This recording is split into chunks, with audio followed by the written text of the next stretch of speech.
The space station floated peacefully above a pale moon, its massive rings spinning slowly in the darkness. Inside, the annual Interspecies Summit was about to begin. Hundreds of different alien species filled the corridors, each one stranger than the last. Some walked on 2 legs, others on 6.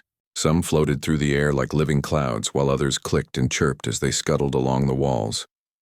Ambassador Tae-hyun straightened his formal jacket as he walked through the main hall. He was the leader of Earth's diplomatic team, and this was humanity's 3rd year attending the summit. Behind him walked Jiwoo, a young engineer with messy black hair who kept glancing nervously at the alien technology around them. Beside Jiwoo was Hana, a xenobiologist who couldn't stop smiling at every new species she spotted. The summit was held in a massive chamber with a ceiling so high it disappeared into shadows. Representatives from 1,000 worlds gathered here to discuss trade, share knowledge, and solve problems together. The air hummed with translation devices, turning countless alien languages into something everyone could understand. Tae-hyun had just finished greeting the Vexari ambassador, a being made entirely of living crystal that reflected rainbow light, when a commotion erupted near the main entrance. Voices rose in alarm. Something was wrong. A family of Varanthi entered the hall and every head turned to watch them. The Varanthi were magnificent and terrifying in equal measure. They stood on 2 legs like humans, but there the similarity ended. Their bodies were covered in sleek obsidian fur, and their faces resembled the great cats of Earth, with golden eyes that seemed to see everything. Powerful muscles rippled under their fur with each movement. They were predators, anyone could see that. Apex predators from a world where only the strong survived. Ambassador Krell led his family forward. He was massive, nearly 7 feet tall, with scars marking his arms that spoke of battles won. His mate Senna walked beside him with lethal grace. And cradled in her arms was their infant cub, Micah. At first, everything seemed fine.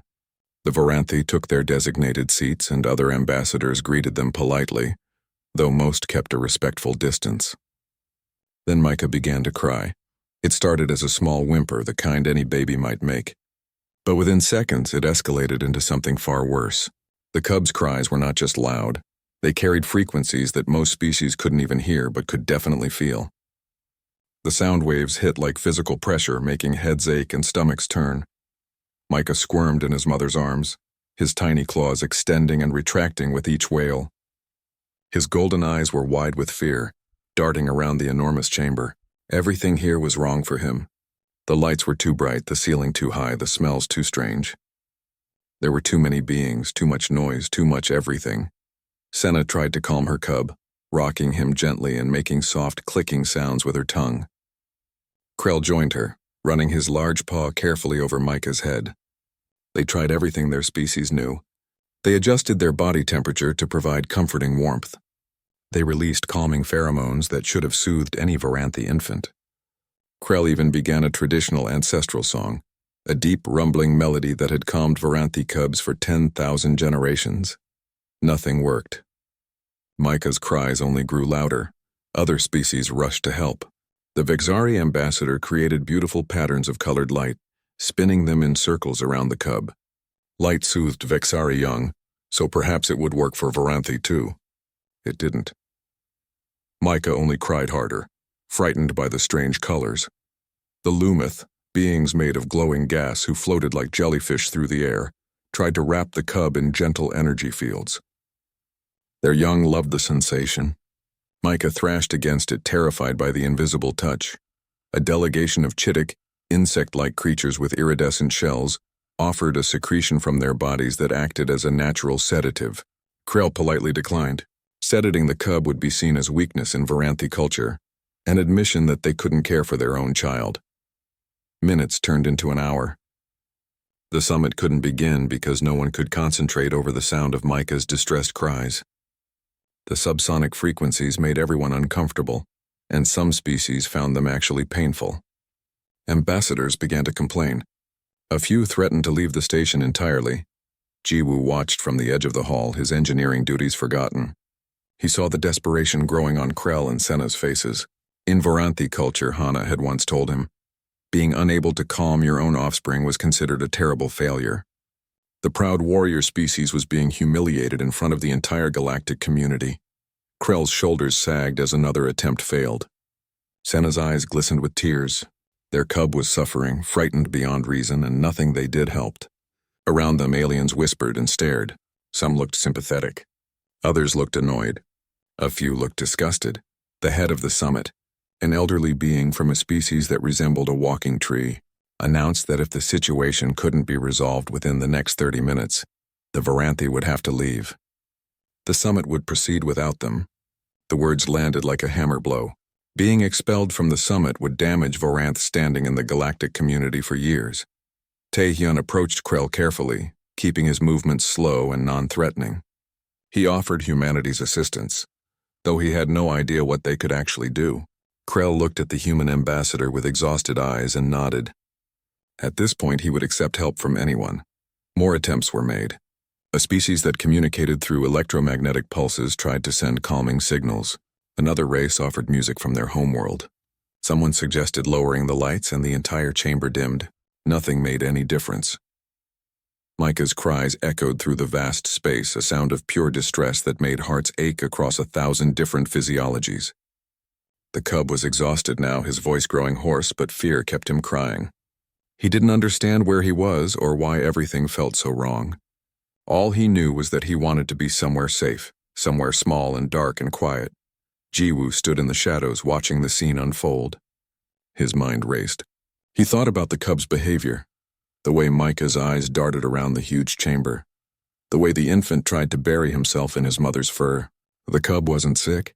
He wasn't hungry. He was overwhelmed. An idea began to form in Jiwoo's mind. It was crazy. It was so simple that it seemed stupid. But as he watched Micah cry and saw the desperation of his parents, Jiwoo made a decision. He turned and walked quickly toward the storage bay, leaving the diplomatic hall behind. Hana noticed him go and frowned. Where was Jiwoo going at a time like this? The storage bay was quiet compared to the chaos in the diplomatic hall. Jiwoo moved between rows of supply containers, his eyes scanning the labels. He knew exactly what he was looking for. He just needed to find it quickly. There, on a shelf, near the back sat several cardboard boxes, the kind used for shipping spare parts and equipment throughout the station. Jiwoo grabbed one, a simple brown cube about a meter on each side. It was plain, unremarkable, and to most beings in the galaxy, utterly worthless. He tucked the box under his arm and headed back toward the diplomatic hall. As he walked, doubt crept into his mind. What if this didn't work? What if he was about to make a fool of himself in front of the entire galactic community? He pushed the thoughts away. Micah needed help, and nobody else had any better ideas. Hana intercepted him in the corridor. Her eyes widened when she saw what he was carrying. "Jiwoo, what are you doing with that box?" she asked. "I have an idea," he said simply. "An idea involving a cardboard box? Trust me." Hana looked skeptical but fell into step beside him. They reached the entrance to the diplomatic hall, where 2 security guards blocked their path. The guards were from a species called the Korthan, heavily built beings with 4 arms and stone-like skin. "No unauthorized personnel," one guard rumbled. "I'm with the human delegation," Jiwoo said. "I have something that might help with the situation." The guard looked at the cardboard box. His expression, as much as his alien features allowed, showed complete disbelief.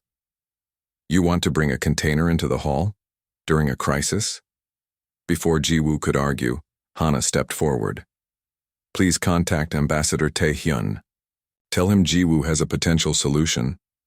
The guard muttered something into his communication device. A moment later, Tae-hyun's voice crackled through. "Let him in." They entered the hall to find the situation even worse than before. Micah's cries had become weak and raspy, but no less distressed. Krell stood with his head bowed, and Senna clutched her cub close, her whole body trembling. The other ambassadors watched with a mixture of pity and impatience. All eyes turned to Jiwoo as he walked forward carrying his cardboard box. Confusion rippled through the crowd. The Vixari ambassador's crystalline body chimed with what might have been laughter. "The humans bring a shipping container?" someone said. "Is this a joke?" Jiwoo ignored them. He approached Krell and Senna carefully, keeping his posture low and unthreatening. Hana had taught him that predator species respected those who showed they weren't a challenge. Ambassador Krell, Jiwoo said quietly. May I try something? Krell looked at the box, then at Jiwoo's face. The human's expression was earnest, not mocking. The Varanthi ambassador nodded slowly. What did he have to lose? Jiwoo set the box down on the floor about 2 meters from where Senna stood with Micah.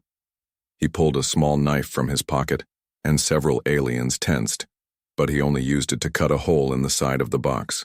The opening was just big enough for a small Varanthi cub to fit through comfortably. He cut a few smaller holes in other sides for ventilation, and so Micah could see out. Then Jiwoo stepped back. He didn't reach for the cub. He didn't try to touch Micah or force anything. He simply presented the box and waited. The hall fell silent except for Micah's tired cries. Every being present watched to see what would happen next. Would the human's strange plan work, or was this just another failure? Micah's crying faltered. His small nose twitched. The cub's golden eyes fixed on the box, and something in his predator instincts recognized it. Not the box itself, but what it represented.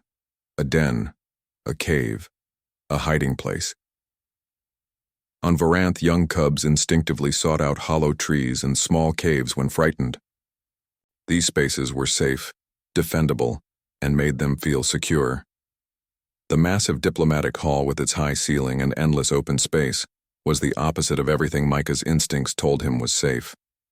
The cub squirmed in his mother's arms. Senna, sensing something changing, carefully lowered Micah to the floor. The tiny Varanthi approached the box cautiously, sniffing at it. The texture of the cardboard was rough, almost like tree bark. The inside was dark. Micah circled the box once, then twice. His tail, which had been lashing with distress, began to still. Then, in a movement so quick most beings missed it, the cub darted inside the box. The crying stopped. Complete silence filled the diplomatic hall. No one moved. No one spoke. They all stared at the simple cardboard box sitting on the floor. Through one of the small viewing holes Jiwoo had cut, they could see Micah's golden eyes gleaming in the darkness. The cub's breathing slowed. His tiny claws, which had been extended in fear, retracted. A soft sound emerged from the box, a gentle purring that every translator recognized as contentment. Senna approached the box slowly, making quiet clicking sounds. Micah responded with happy chirps. The cub was calm, safe, comfortable. Krell stood frozen, staring at the box as if it were made of precious metals.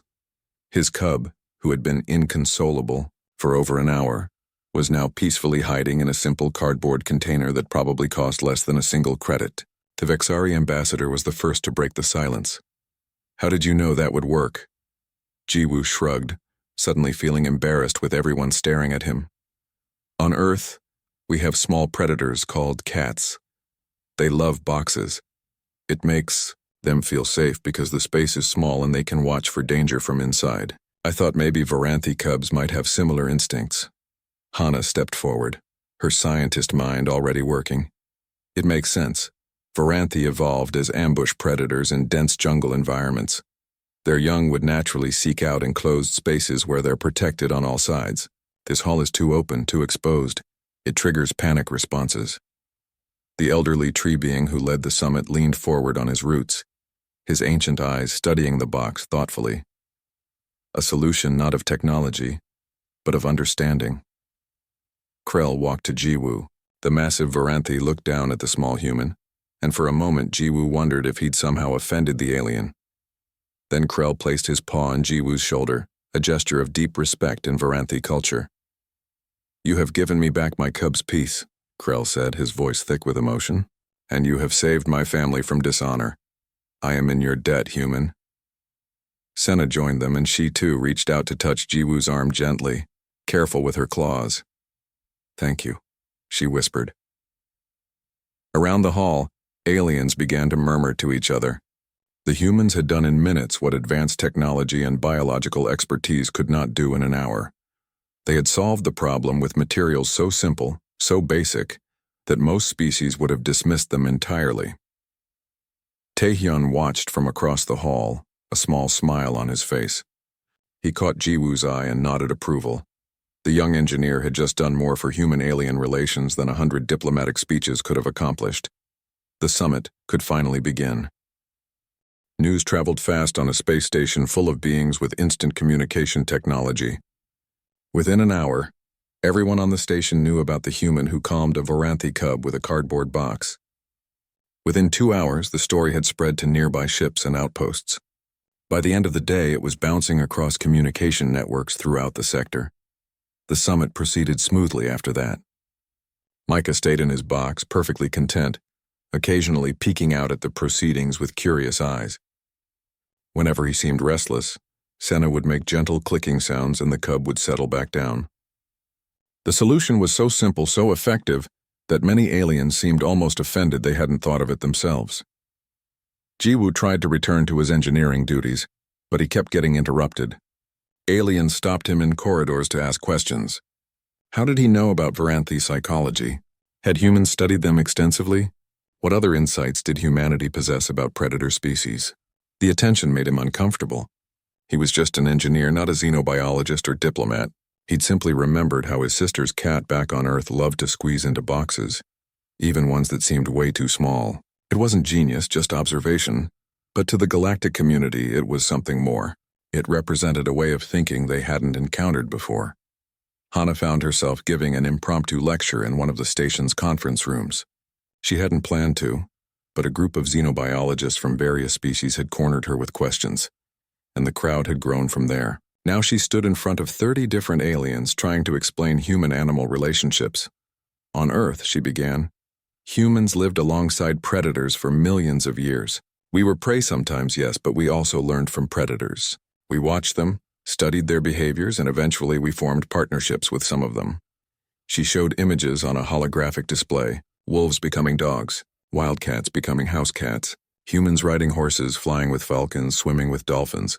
We didn't just domesticate animals, Hana continued. We came to understand them. We learned to read their body language, recognize their emotional states, anticipate their needs. This knowledge became part of our culture, passed down through generations. A being from a herbivore species raised a tentacle questioningly. But why would a prey species want to understand predators so deeply? Wouldn't it be safer to simply avoid them? Hana smiled. Humans aren't really a prey species, though we're not pure predators either. We're survivors. We learned that understanding something was often more useful than fearing it. A human who understands a predator's behavior can predict it, work with it, or if necessary, defend against it. The Vexari ambassador, who had observed the lecture from the back, spoke up. This is unprecedented in galactic history. Most species evolved as either predator or prey. They understand their own category instinctively but struggle to comprehend the other. Humans seem to bridge both worlds. Maybe that's what made us successful, Hana said thoughtfully. We had to be creative to survive. We weren't the biggest or strongest or fastest. We had to be smart and adaptable. Meanwhile, in the diplomatic wing, Taehyun was discovering that Jiwoo's simple act had opened doors that months of formal negotiation hadn't touched. Species that had been cool toward humanity were now approaching with friendly overtures. Trade offers improved. Cultural exchange programs were proposed. The Korthan, the stone-skinned security guards, offered to share advanced defensive technology. A species of aquatic beings invited humans to visit their underwater cities. Even the Vexari, who had seemed aloof, suggested a joint research project on crystalline engineering. But not everyone was pleased. In a private meeting room, a group of beings gathered who viewed the incident with suspicion rather than admiration. They were led by Overseer Quinn, a representative of the Hiveborn, a species that functioned as a collective consciousness. We should be cautious, Quinn said, their voice a harmony of many tones speaking as one. The humans solved a problem through understanding of predator psychology. They knew instinctively what a frightened apex predator infant would need. This suggests a deep, perhaps dangerous familiarity with predatory thinking. A serpentine alien coiled in agreement. My species has long feared predators. The ease with which humans read predator behavior concerns me. If they understand predators so well, does that make them predators themselves? Or worse, added another being, does it make them something that can manipulate predators? Control them? Overseer Quinn processed this. We must observe the humans more closely. This incident may be innocent, or it may reveal a capability we need to understand better. Unaware of these concerns, Jiwoo attended a private dinner that evening in the Varanthi family's quarters. Krell had insisted, saying it would dishonor the cub friend if he refused. Taehyun and Hana came along bringing Daesung, a member of their delegation who had arrived on the station that afternoon. Daesung was older than the others, with weathered features and quiet eyes that seemed to miss nothing. Back on Earth, he worked as a wildlife tracker in the Korean mountains, following tigers and bears through difficult terrain. He'd been brought to the summit as a consultant, though until now, nobody had needed his expertise. The Varanthi quarters were decorated with artwork from their homeworld, tapestries showing jungle hunts, weapons mounted on walls, and carved sculptures of fierce predators. Micah played nearby, no longer frightened now that he had his box. He'd been given several more boxes since the incident, and he delighted in climbing in and out of them. Over dinner, a traditional Varanthi meal of roasted meats and spiced vegetables, Krell grew serious. "I must tell you something," the ambassador said. "Something that has troubled my people for many months now. After witnessing what Jiwoo did today, I believe humans may be uniquely qualified to help us." Taehyun set down his utensils. "We're listening." "Our homeworld faces a crisis," Krell explained. "The great predators of Varanth, the ancient beasts from which my species evolved, are behaving strangely. They are abandoning their territories, gathering in specific locations. We do not understand why," Senna added. "It threatens the entire ecosystem. These predators are essential to the balance of our world. Without them in their proper territories, plant-eater populations explode, forests are stripped, rivers clog. The damage grows worse each month." "Your scientists can't determine the cause?" Hana asked. "Our scientists are baffled," Krell admitted. "The predators are not sick. They have plenty of food and water. There is no competition driving them away. They simply leave, and they gather in places that seem to have nothing in common." He looked directly at Jiwoo. "Today you understood my son's distress when no one else could. You saw what a frightened predator needed. Perhaps you can understand what drives our world's predators as well." Taehyun glanced at his team. Hana looked intrigued, her scientific curiosity clearly piqued. Jiwoo seemed uncertain but willing. Daesung nodded slowly, his tracker's instincts already engaged. "This would need approval from the Galactic Council," Taehyun said. "Sending our team to another world, especially for something this important." "I have already spoken to the council head," Krell said. "He is willing to approve it, though some members are skeptical.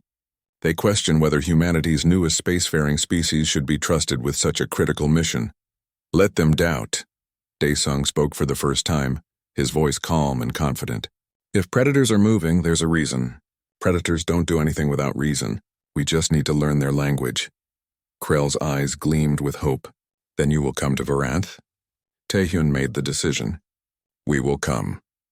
As they left the dinner, passing through corridors filled with aliens from 1,000 worlds, none of them noticed Overseer Quinn watching from a shadowed alcove. The Hiveborn observer recorded everything, analyzing, calculating, determining if humanity was a blessing to the galaxy or a potential threat. The journey to Varanth took 3 days aboard a Varanthi diplomatic vessel. The ship was nothing like human spacecraft, all sharp angles and dark metals, built for speed and efficiency rather than comfort. Jiwoo spent most of the trip studying files about Varanth's ecosystem, while Hana absorbed everything she could about Varanthi biology and culture. Daesung stood at the observation window for hours, watching the stars stream past. He said little, but his eyes held a distant focus, like he was already tracking prey across an invisible landscape. When they finally emerged from faster-than-light travel, Varanth filled the viewport. The planet was beautiful and terrifying. Massive continents were covered in deep green jungles that looked impenetrable from orbit. Oceans gleamed with an almost purple hue.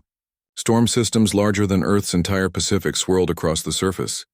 "It's a death world," Hana breathed, using the galactic term for planets with extremely dangerous conditions. Class 7 on the hazard scale. Krell, overhearing, showed his teeth in what might have been a smile. "We prefer to call it home." They landed at the capital city, a place called Karresh, built into and around massive jungle trees. Varanthi architecture worked with nature rather than against it, creating a city that seemed to grow organically from the forest itself. Buildings spiraled up tree trunks. Bridges connected canopy platforms, and everywhere Jiwoo looked, he saw the careful balance between civilization and wilderness. But he also saw the concern on every Varanthi face they passed. The predator crisis was no secret here. It affected everyone. A council of Varanthi scientists met them in a large chamber carved from a living tree. The lead scientist, an elderly female named Rashka, spread holographic maps before them. "These are the traditional territories," she explained, gesturing to colored regions across the map. "And these are where the predators are gathering now." The gathering point seemed random. A valley here, a canyon there, several cave systems, and curiously, a few dense forest groves. "How long has this been happening?" Taesung asked. 6 months, Rashka replied. "It started slowly, just a few predators moving. Now it's hundreds, maybe thousands." "What kind of predators are we talking about?" Hana asked. Rashka showed them images, and even on a holographic display, the creatures were intimidating. They called them Karathi, massive feline predators that made Earth's tigers look like house cats. They were pure muscle and claws and teeth, apex predators that ruled Varanth's jungles with absolute authority. "We've sent drones to observe them," Rashka said, "but we learned nothing useful. They're not hunting, not establishing new territories. They simply gather and wait. Wait for what?" Jiwoo wondered aloud. "That is what we need you to discover."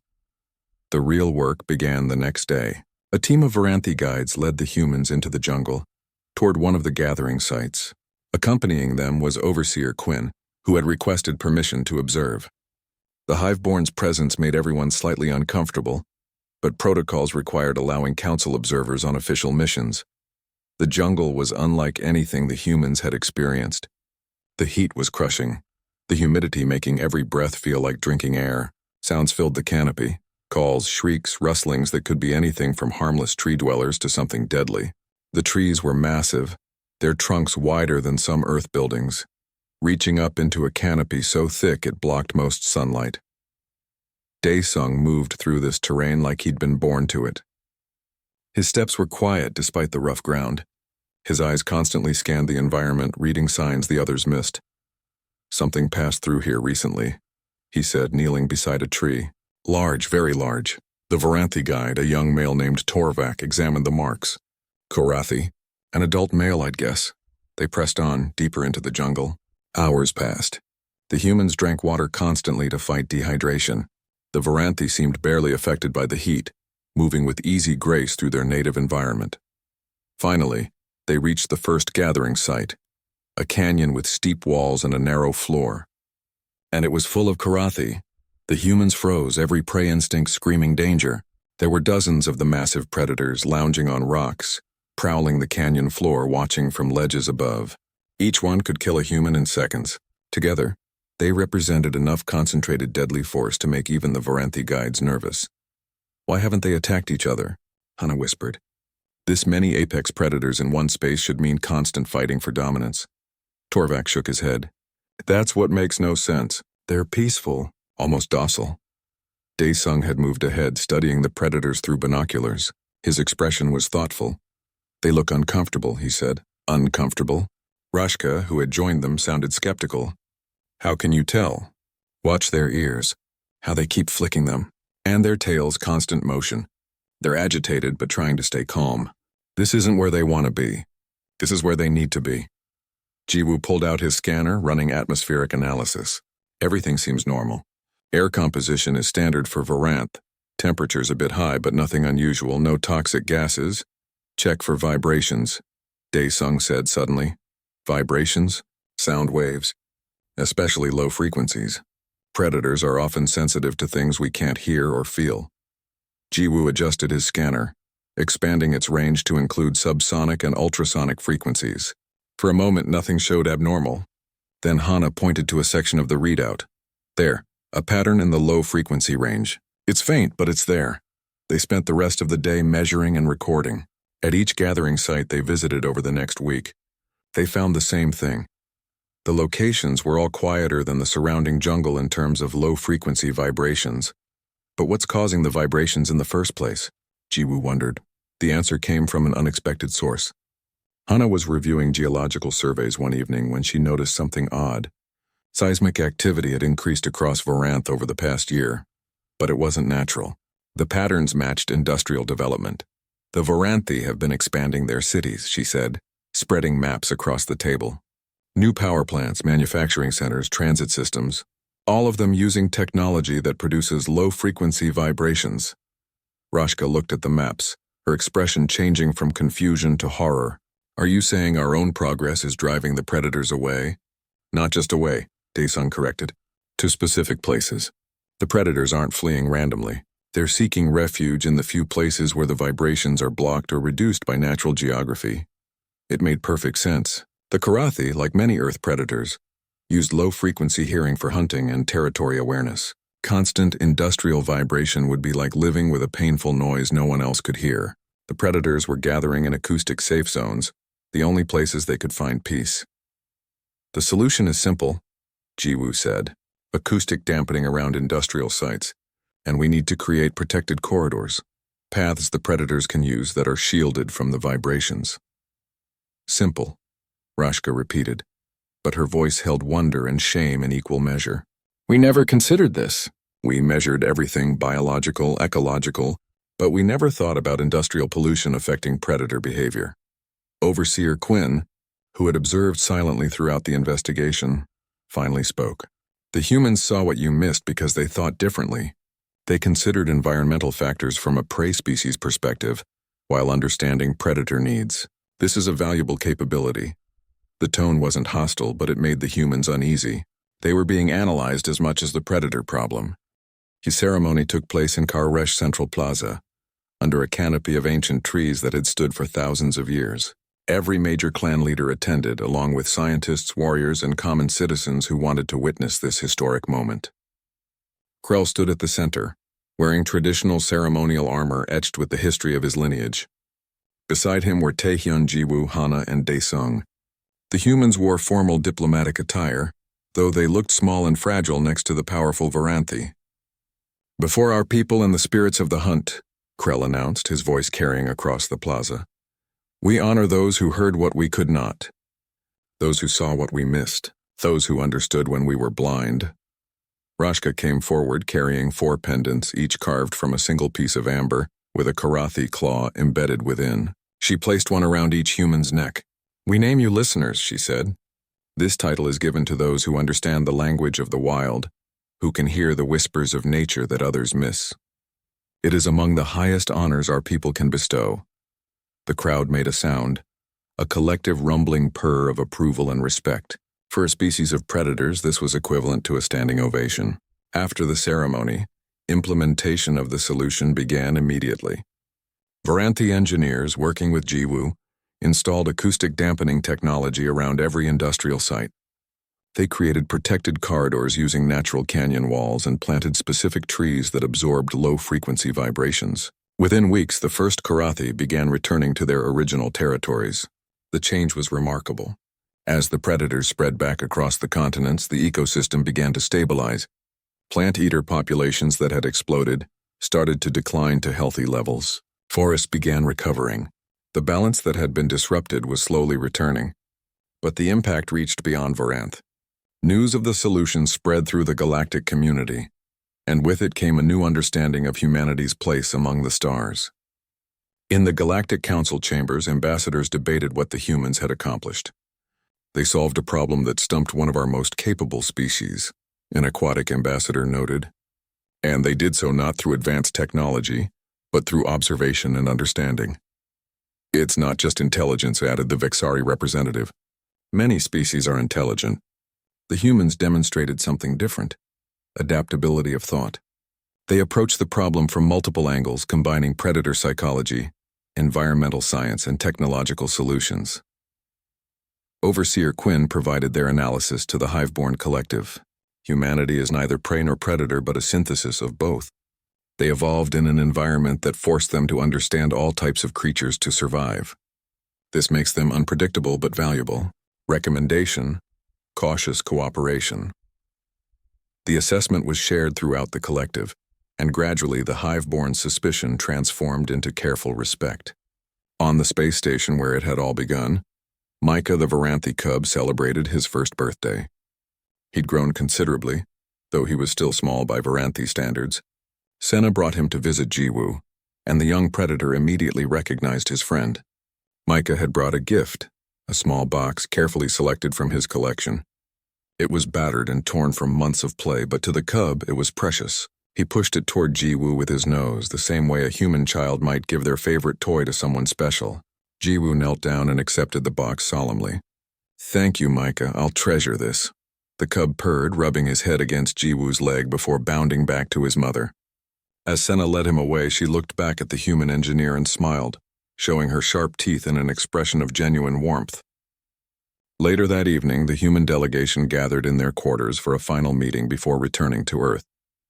Taehyun looked at his team with pride. "You know, what we've accomplished here goes beyond solving problems," he said.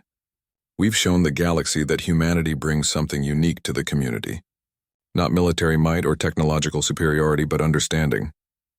We're good at seeing patterns," Hana said thoughtfully, "at understanding behavior across different species. Maybe that's our contribution to galactic society."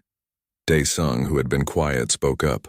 "Back on Earth, trackers have a saying, 'The forest speaks to those who know how to listen.' The galaxy is just a bigger forest. We're learning to listen to it." Jiwoo held up the battered box Micah had given him. "And sometimes the simplest solutions are the best ones. We don't always need advanced technology. Sometimes we just need empathy and observation." "And cardboard boxes," Hana added with a grin. They all laughed at that. The moment of lightness felt good after weeks of intense work. But Taehyun grew serious again. "The galaxy is watching us now. Really watching. What we did on Varanth raised our profile significantly. Some see us as useful allies. Others are still unsure about us. We need to be worthy of the trust we're building." "We will be," Jiwoo said with quiet confidence, "because we'll keep doing what we do best, paying attention, asking questions, and trying to understand." Through the viewport, Earth hung in the distance, a small blue marble that had produced a species unlike any other in the galaxy.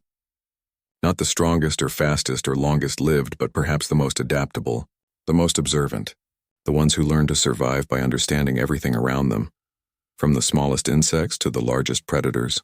In the end, that was humanity's greatest strength. They were the species that stopped to watch, to learn, to understand.